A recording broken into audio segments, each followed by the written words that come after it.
আর কবর খুব একাকিত্বের জীবন। আসলে মৌতের যে যন্ত্রণার কথা আমরা বলি না, এটা সবচেয়ে বড় বিষয়টা কি জানেন? এর শারীরিক কষ্ট তো আছেই, এই যে দুনিয়ার সবার থেকে বিচ্ছেদ, এটাই হচ্ছে যন্ত্রণা।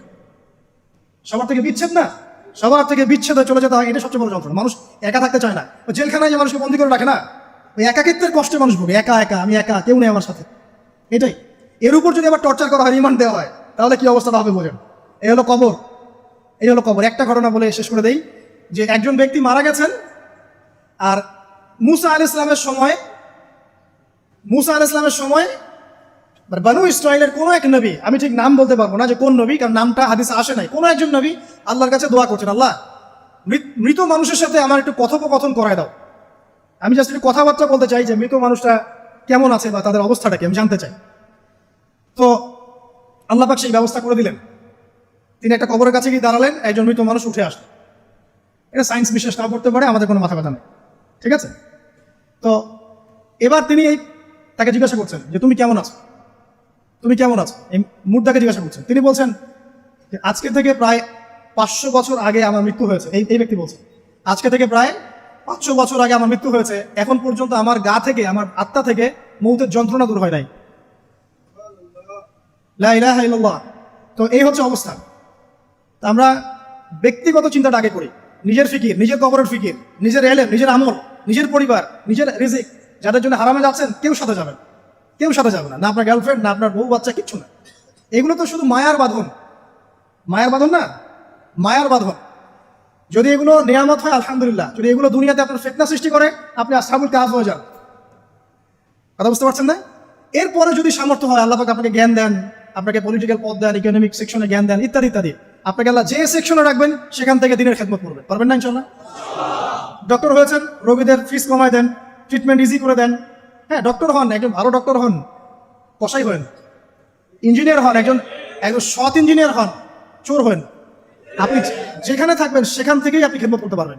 সবাইকে আলেম হতে হবে জরুরি না, সবাইকে দায়ী হতে হবে জরুরি না, এবং সবাই এটা হতেও পারবে না। এভাবে জাতি গঠন হয় না। আগে বলছি, বিভিন্ন সেকশনে মানুষ আমাদের লাগবে, এবং প্রত্যেকটা সেকশনেই তাওহীদপন্থী ইমানদার মানুষ লাগবে। ইবলিস যখন আদম আলাইহিস সালাম এবং হাওয়া আলাইহিস সালাম তাদেরকে যখন জান্নাত থেকে বের করিয়ে দেয়, প্রলোভন দিয়েছিল, মিথ্যা প্রলোভন, যে হাল আদুল্লুকুম, হে আদম এবং হাওয়া, আমি কি তোমাদেরকে জানিয়ে দিব, আলা শাজারাতিল খুলদি ওয়া মুলকিন লা ইয়াবলা, হে আদম এবং হাওয়া, আমি কি তোমাদেরকে জানিয়ে দিব এমন একটা গাছের ব্যাপারে, যেই গাছের ফল খেলে পরে তোমরা চিরস্থায়ী হয়ে যাবে এবং কোনোদিন মরবে না। এই যে চিরস্থায়িত্বের টোপ আর অমরত্বের টোপ, এই দুইটা টোপ দিয়ে আমাদের পিতামাতাকে ইবলিস জান্নাত থেকে বের করে দিয়েছে। এখন পৃথিবীতে যত মানুষ পথভ্রষ্ট হচ্ছি আমরা, আমাদের এই দুইটা খাসলতের কারণে। আমরা অমরত্ব আশা করছি, আমাদের চলাফেরা দেখলে মনে হয় আমরা মরবো, পরকালীন কনসেপ্ট বাদ। একটা হচ্ছে চিরস্থায়িত্বের টোপ, ক্ষমতা, যে ক্ষমতার দাপ।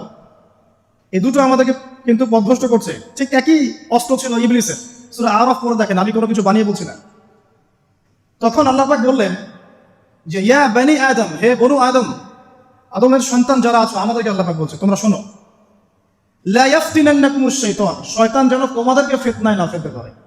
কামা আখরাজা আবাওয়াইকুম মিনাল জান্নাহ, ঠিক যেমন করে তোমাদের পিতামাতাকে শয়তান জান্নাত থেকে বের করে দিয়েছে। যেহেতু আমাদের পিতা আর মাতাকে শয়তান জান্নাত থেকে বের করে দিয়েছে, আল্লাহ পাক এই আদমের সন্তানদেরকে বলছেন তোমরা সতর্ক থেকো, তোমাদেরকে যেন শয়তান জান্নাত থেকে যেভাবে বের করেছিল তোমার পিতামাতাকে, এমন করতে না পারে। আর কি করতে না পারে? ইয়ানজিউ আনহুমা লিবাসাহুমা লিউরিয়াহুমা মিন সাওয়াতিহিমা, পড়ে দেখেন সূরা আরাফ। আল্লাহ বলছেন মনে রেখো আদমের সন্তানরা, ইবলিস কিন্তু শুধু তোমার পিতামাতাকে জান্নাত থেকে বের করেই দেয় নাই, বরং গাছের কাছে নিয়ে গিয়েছিল, ফল খাওয়ার সাথে সাথেই তাদের গায়ের পোশাক খুলে পড়ে গিয়েছে। তাহলে আমাদের পিতামাতাকে জান্নাতে নগ্ন করে দিয়েছিল কে? সেই কথা আল্লাহ পাক বলছেন আদম সন্তানদেরকে তোমরা সতর্ক থেকো, তোমাদেরকে যেন ইবলিস নগ্ন করতে না পারে, ঠিক যেমন করে তোমাদের পিতামাতাকে করেছে। তাহলে এখন যে পুরো বিশ্ব জুড়ে নগ্নতার যে সংস্কৃতি চলছে, এরা কার এজেন্ডা বাস্তবায়ন করছে বুঝতে পারছেন? কোরআন পড়েন, পৃথিবীতে যত সভ্যতা চলে গেছে, ব্যাবিলনের সভ্যতা, চাইনিজদের সভ্যতা, তারপরে যে আমাদের মাও সেতুং, ইতালির মুসোলিনি, এদিকে জাপান সার্তে, এদিকে আপনার ফিডেল ক্যাস্ট্রোর কথা বলেন, ওই পশ্চিমা সভ্যতা বাদ দিয়ে যত বড় বড় সভ্যতা রিনাউন্ড, সবার পোশাক ছিল শালীন। আমি চ্যালেঞ্জ করলাম, বুঝে দেখেন, চাইনিজদের পোশাক দেখেন, আগেকার পোশাক, 1000 বছর আগের পোশাক, শালীন পোশাক। তারা কিন্তু মুসলিম ছিলেন না। আপনি এই ব্যাবিলনের সভ্যতা দেখেন, ব্যাবিলনের সভ্যতা অনেক প্রাচীন, প্রাচীন না? এই সভ্যতার পোশাক দেখবেন, দেখবেন এটা অশালীন পোশাক ছিল না। এমনকি আইয়ামে জাহিলিয়াত যেটা আমরা বলি, নবী সাল্লাল্লাহু আলাইহি ওয়াসাল্লাম যখন জন্ম নেননি তার আগের সময় কোনো, ওই সময়ে যে মানুষ জেনা করতো, মেয়েকে যে কন্যা সন্তানকে জীবিত দাফন করতো, তারপরে ওদের পোশাক শালীন ছিল। হঠাৎ করে বিশ্বে একটা সভ্যতা আসলো পশ্চিম থেকে, তারা বললো যে পোশাক শর্ট হতে হতে হতে হতে এক পর্যায়ে বিকিনি পরে করা শুরু, এবং এখন ওরা সারা বিশ্বে ওটা ছড়িয়ে দিচ্ছে, আমরা সবাই ওটাকে গ্রহণ করছি। আমরা বলছি 1000 বছর। এখন দেখেন আল্লাহ পাক কি বলছেন, ওয়াইদা ফাআলু ফাহিশাতান, ওই সূরার মধ্যে আছে, যখন তারা কোনো ফাহিশা কাজ করে তারা বলে, তারা বলে ওয়াজাদনা আলাইহা আবানা, ওয়াজাদনা আলাইহি আবানা, আমরা এগুলো আমাদের বাপ দাদাদেরকে দেখেছি করতে। যখন তারা কোনো ফাহিশা কাজ করে তারা বলে, অশ্লীল কাজ করলে বলে আমরা এগুলো দেখেছি বাপ দাদা পিতৃপুরুষ থেকে করে আসছে। আল্লাহু আমারানা বিহা, আল্লাহ আমাদেরকে আদেশ করেছেন। আল্লাহ বলেন কুল ইন্নাল্লাহা লা ইয়ামুরু বিল ফাহশা, আল্লাহ পাক কখনো অশ্লীল কাজে আদেশ করতে পারেন না। আচ্ছা কুলুনা আল্লাহি মা লা তা'লামুন, তোমরা কি আল্লাহ সম্পর্কে এমন কথা বলছো যে কথা তোমরা জানো না? আল্লাহ কিসের আদেশ করেন? আল্লাহ বলেন কুল আমারা রাব্বি বিল কিসত, হে নবী বলে দিন আল্লাহ পাক আদেশ করেন ন্যায়, ন্যায় বিচারের আদেশ করেন। ওয়া আকিমু ওয়ুজুহাকুম ইনদা কুল্লি মসজিদ, এবং প্রত্যেক নামাজের ওয়াক্তে নিজের চেহারাটাকে একনিষ্ঠভাবে আল্লাহর দিকে ফেরাবে, এই আদেশ আল্লাহ পাক করেন। ওয়া আকিমু ওয়ুজুহাকুম ইনদা কুল্লি মসজিদ ওয়াদউহু মুখলিসিনা লাহুদ্দিন, এবং একনিষ্ঠভাবে তোমরা আল্লাহকে ডাকবে, দোয়া করবে, এই আদেশ আল্লাহ পাক করেন। তো আল্লাহ পাক কি অশ্লীল কাজে আদেশ করতে পারেন? ইতিহাস পড়ে দেখেন, আমি নিজে হিস্ট্রির ছাত্র, আপনি পড়ে দেখবেন পুরো ঐতিহাসিক পটভূমি পড়ে দেখবেন, মানুষ এই ঊনবিংশ শতাব্দী আসার আগে এত অশ্লীল ছিল না। এখনকার বিশ্বে যত সমস্যা চলছে, কয়েকটা বলি, রিবা বা সুদ, জেনা বা উন্মুক্ত যৌনাচার, তারপরে বেপরদামি অশ্লীলতা, 4 নম্বর আপনার মাদক, ঠিক আছে, 5 যে বড় মহামারী পর্নোগ্রাফি, যত বড় বড় মেজর সমস্যাগুলো চলছে যেগুলো ইয়াং জেনারেশনকে ধ্বংস করে দিচ্ছে, এগুলোর ম্যাক্সিমাম এসেছে কিন্তু পশ্চিম থেকে। খেয়াল করে দেখবেন এগুলো কিন্তু বাংলাদেশ থেকে আসে নাই, আসছে ভারত থেকে আসছে, পাকিস্তান থেকে আসছে, সাবকন্টিনেন্ট থেকে আসে নাই, এগুলো দেখবেন একটা নির্দিষ্ট জায়গা থেকে আসছে। তো এই কারণে আমাদের সতর্ক দৃষ্টি রাখতে হবে যে বস্তুবাদী উন্নয়ন সবকিছু নয়।